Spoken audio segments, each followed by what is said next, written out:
নমস্কার, আপনারা দেখছেন চাষি ভাই সুমন। আজকে আপনাদের সামনে কিছু ধানে কিভাবে পাশকাঠি বাড়ানো যায় বা পাশকাঠির সংখ্যা কিভাবে বেশি হয় সেই নিয়ে বলবো।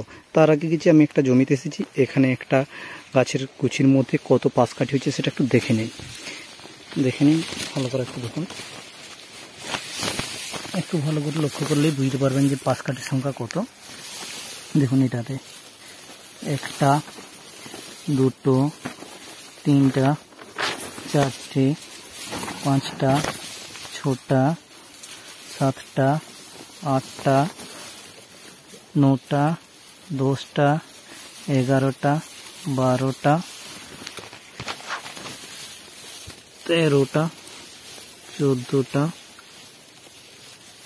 15টা, 16টা, 17টা, 18টা, 19টা, 20টা, 21, 22, 23, 24, 25, 26, 27, 28, 29, 30, 31, 32, 33, 34, 35, 36, 37, 30, 39, 40, 41।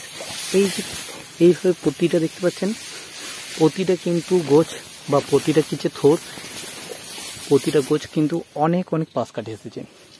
এই প্রতিটা কিন্তু গোছে কিভাবে এত পাশ কাটিয়েছে যে ধান কাটার সময় এক হাতে ধরা যাবে না।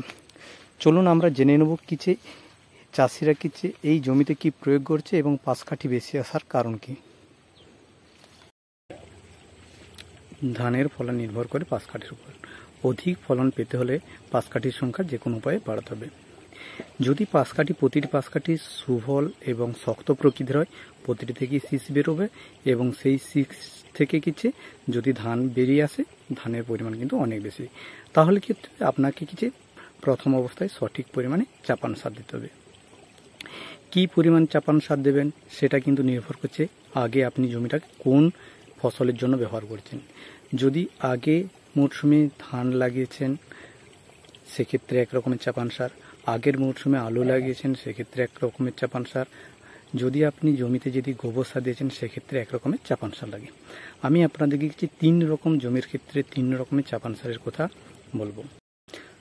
প্রথমত, আপনি যদি আগের মরশুমে কিছু আলু বা তারপরে যদি তিল চাষ করে থাকেন, তাহলে কিছু আলু চাষের ক্ষেত্রে প্রতি কাঠা পিছু 4 থেকে 5 কেজি 10-26-26 প্রয়োগ করা থাকে। এতে কিছু জমির কিন্তু উর্বরতা শক্তি অনেক বেশি থাকে। তাই ওই জমিতে যদি আপনি ধান লাগান সেক্ষেত্রে আপনি বিঘা প্রতি 10 থেকে 12 কেজি ইউরিয়া দিন। দ্বিতীয় বিষয় হচ্ছে এই সময় আপনারা চাইলে সামান্য পরিমাণ জিলেটেড জিঙ্ক ব্যবহার করতে পারেন। দ্বিতীয়, আপনি যদি জমি তৈরির সময় বিঘা প্রতি 1 ট্রলি গোবর সার দিয়ে থাকেন সেক্ষেত্রে কিন্তু আপনার চাপান সারের পদ্ধতি আলাদা হবে। আপনি যে জমিতে গোবর সার দিয়েছেন সেক্ষেত্রে আপনি বিঘা প্রতি 10 থেকে 12 কেজি ইউরিয়া প্রয়োগ করুন। 2 নম্বর হচ্ছে বিঘা প্রতি প্রথম চাপান হিসাবে 6 থেকে 7 কেজি পটাশ প্রয়োগ করতে পারেন।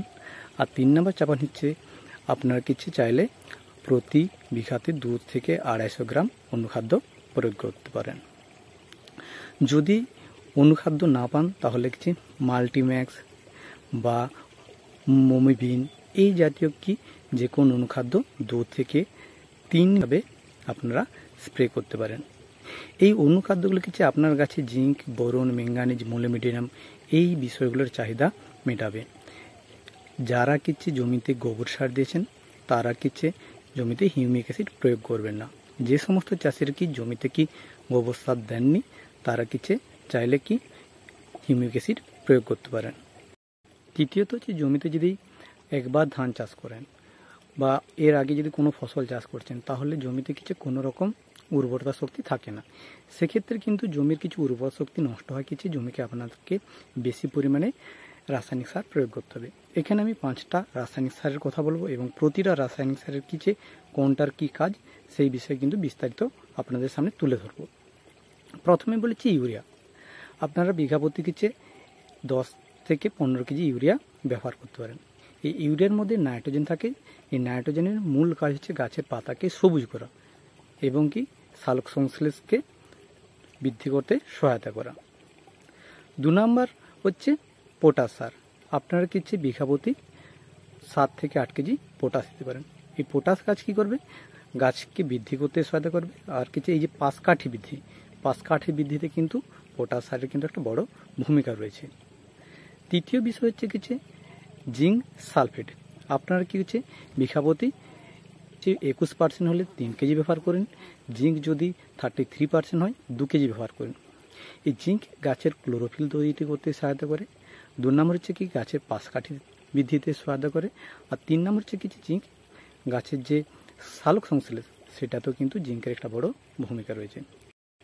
চতুর্থ গুরুত্বপূর্ণ বিষয় হচ্ছে কি ম্যাগনেসিয়াম সালফেট। আপনারা কি বিঘা প্রতি 1 থেকে 1.5 কেজি কি ম্যাগনেসিয়াম সালফেট প্রয়োগ করতে পারেন।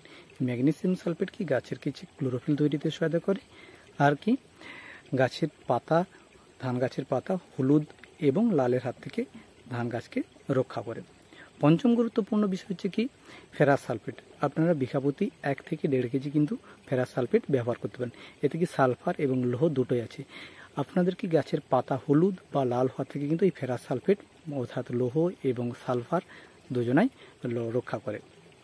যদি কিছু এই খাদ্য উপাদানগুলো বিশেষ করে আপনারা zinc sulphate, magnesium sulphate, ferrous sulphate এগুলো যদি কিছু বাজারে খুচরো কিনতে না পান, তাহলে কিছু আপনারা কি যে কোনো অনুখাদ্য আপনারা ব্যবহার করতে পারেন। অনুখাদ্য কিছু বিঘা প্রতি 200 থেকে 250 গ্রাম ব্যবহার করতে পারেন। যদি অনুখাদ্য না পান তাহলে আপনারা কি মোমোবিন এবং ফ্লোরা এই জাতীয় তরল যে অনুখাদ্য সেগুলো কিছু প্রতি লিটারে 2 থেকে 2.5 ml কি মিশিয়ে কিছু আপনারা জমিতে স্প্রে করতে পারেন।